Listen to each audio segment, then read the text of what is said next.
प्रिय छात्रों, पिछले वीडियो में हम लोगों ने कबीर के जीवन परिचय के विषय में जाना था। हमने जाना था कि इनका जन्म 1398 ईस्वी में हुआ। इनको ये नीरू और नीमा नामक जो जुलाहा दंपत्ति थे, उन्हें लहर तारा नामक तालाब के पास में पड़े हुए प्राप्त हुए थे। ये जब बड़े हुए तो इनका विवाह लोई नाम की स्त्री से हुआ और इनकी 2 संतानें थीं। एक पुत्र जिसका नाम कमाल था और दूसरी पुत्री जिसका नाम कमाली था। ये अपनी जीविका कपड़ा बुनकर चलाते थे।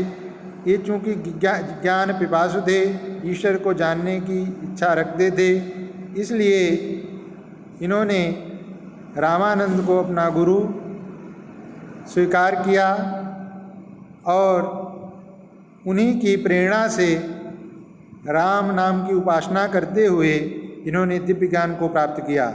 इनका जन्म सन 1518 ईस्वी में हुआ था। इनका बीजक नाम का जो ग्रंथ है वो इनकी साहित्य की अनुपम देन है। ये 3 खंडों में विभक्त है। इसमें प्रथम खंड है साखी। इसमें कबीर की शिक्षाएं हैं, इनके सिद्धांत हैं जो इन्होंने दोहे के रूप में संकलित किए हैं। इसमें कबीर नीतिपरक उपदेश देते हुए से प्रतीत होते हैं और ज्ञान के विषय को बड़े ही सुंदर ढंग से प्रस्तुत करते हैं। इसी तरह से दूसरा अंश है शब्द। इसमें कबीर के गेय पद संग्रहित हैं। गेय होने के कारण इनमें संगीतात्मकता है। इन पदों में कबीर की प्रेम साधना व्यक्त होती है। इसी तरह से रामायणी चौपाई छंद में रचित इन पदों के कबीर ने रहस्यवादी दार्शनिक विचार प्रकट हुए हैं। तो इस तरह से इनके जो 3 खंड हैं,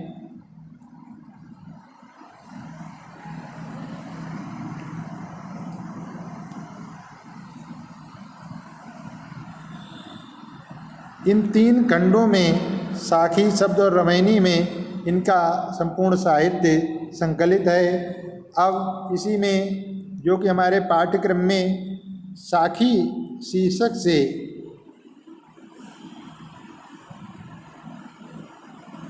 जो पाठ संकलित है हमारी पाठ्यपुस्तक में, उसकी प्रथम साखी पर हम विचार करेंगे। जैसा कि साखी शब्द का अर्थ होता है, साखी शब्द साक्षी शब्द का अपभ्रंश है। इसमें हम देखते हैं साक्षी का अर्थ होता है गवाह, या जिसको हम देखते हैं हम उसके साक्षी होते हैं, उसके गवाह होते हैं। इसी तरह से साखियों में उन्होंने जो अपने जीवन में अनुभव किया, जो अपने ज्ञान चक्षुओं से देखा, उसको साक्षी भाव से देखकर हमारे सामने उन्होंने प्रकट किया है। अब हम पहली साखी पर अगर विचार करते हैं तो देखते हैं कि हमारी पहली साखी है, सतगुरु हमसों रीझ कर एक कह प्रसंग, वृश्चावादल प्रेम का भीग गए सबंग। कबीरदास जी कहते हैं कि सतगुरु माने जो सच्चे गुरु हैं, सच्चा गुरु है। अगर हम विचार करें तो मतलब आज के समय में अनेकों गुरु आपको दिखाई देंगे और उनकी गोरख धंधे भी दिखाई देते हैं। इसलिए हमको जीवन में परम आवश्यक है तो पहले तो सच्चे गुरु की तलाश करनी चाहिए। सतगुरु वो है जो सदैव हमारे कल्याण के लिए तत्पर रहता है, हमारे कल्याण की कामना करता है और बिना किसी लोभ लालच के हमारे कल्याण के भाव से सदैव हमारे प्रति भरा रहता है। तो ऐसे ही कबीरदास जी अपने सतगुरु रामानंद जी की विषय में कहते हैं कि सतगुरु हमसों रीझ कर, हमारे सतगुरु ने हमसे प्रसन्न होकर एक प्रसंग सुनाया, एक प्रसंग कह दिया। वर्षा बादल प्रेम का, उसका परिणाम ये हुआ कि मेरे ऊपर प्रेम का ऐसा बादल वर्षा कि भीग गया सब अंग, कि मेरा सब अंग अंग भीग गया, अर्थात अंतर बाहर सब सराबोर हो गया।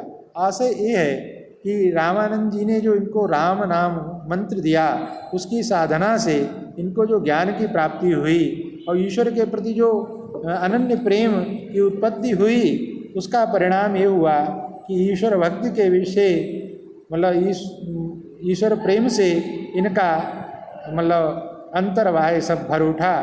इस तरह से कबीरदास जी का ये कहना है कि गुरु के द्वारा जो प्रसंग कहा गया, अर्थात गुरु के द्वारा जो ज्ञान का उपदेश किया गया, भक्ति का उपदेश किया गया, उसका परिणाम ये हुआ कि मेरा अंतर्वाह सब उस ज्ञान से, उस भक्ति से, उस ईश्वर प्रेम से ओतप्रोत हो गया। और इस प्रकार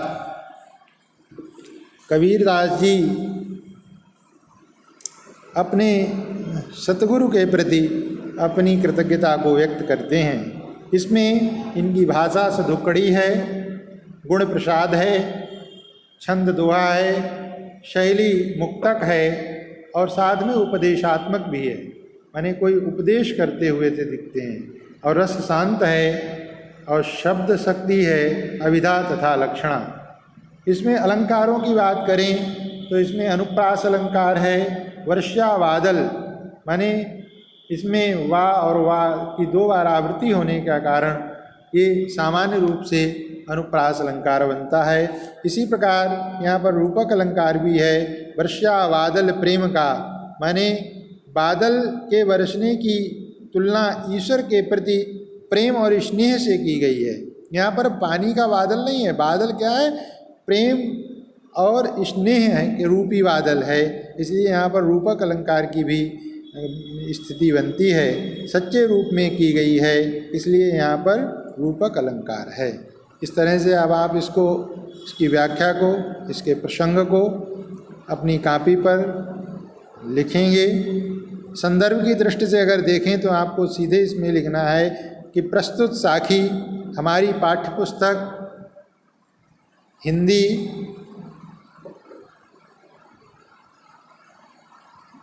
के प्रथम पाठ साखी से अवतरित है, उद्धृत है।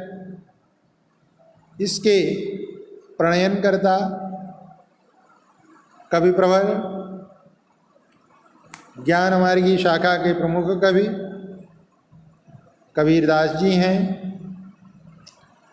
इसमें इन्होंने, इस साखी में इन्होंने गुरु की महत्ता का बड़ा ही सुंदर वर्णन किया है। धन्यवाद। इसे आप अपनी कॉपी पर लिखें, ध्यानपूर्वक सुनें, याद करें।